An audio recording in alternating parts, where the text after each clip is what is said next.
Greetings once again. Welcome back. I'm Reverend Captain Gideon Muhima, and I'm taking us through a series of short devotions through Galatians. This is day 3, or time 3, but we're looking at chapter 2. Previously, we looked at chapter 1 and the essence of the gospel, and how Paul felt very strongly about those who were preaching a different kind of gospel, and said, "A curse be upon them," and said, if an angel or anyone else preached a gospel that isn't the one that you learned, the one that brings redemption, that person should not be listened to.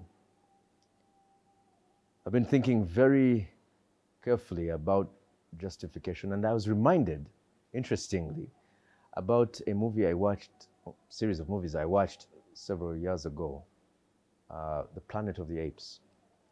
Those of you who have watched it, the story is really age-old. A monkey that is unlike any other gets some sort of superhuman intelligence and starts a worldwide revolution that takes over the entire world, and that becomes the Planet of the Apes. But the question is, that justify the apes to become humans? Would we say they have as much intrinsic value as a human being did? Martin Luther said something to the effect, and said, an ape can cleverly imitate the actions of humans, but he is not therefore a human.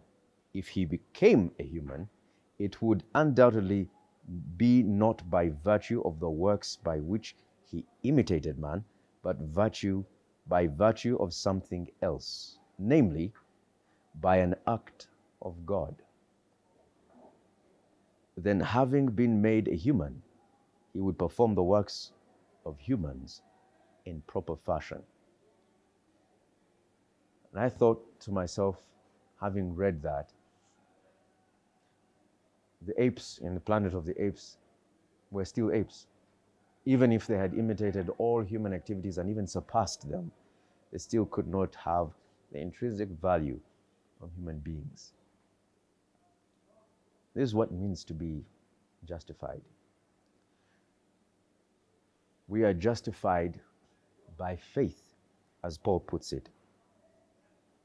And this is the point of the gospel, that to them we did not yield in submission even for a moment, so that the truth of the gospel might be preserved for you. The truth of the gospel being that we are truly justified.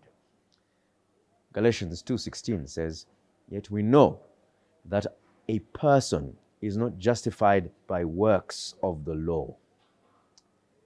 Is not justified by works of the law, but through faith in Jesus Christ. The act of someone outside causing a change in us that transforms us completely from what we were to who we are now, justified before God, because we were originally enemies of God, ready to be vessels of wrath, God's wrath.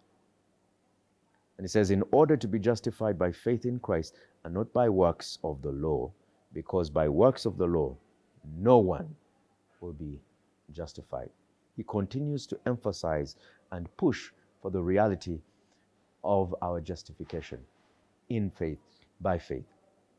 That is why he says, it is no longer I that lives, it is Christ that lives in me. I have been crucified with Christ. It is no longer I that lives, but Christ who lives in me.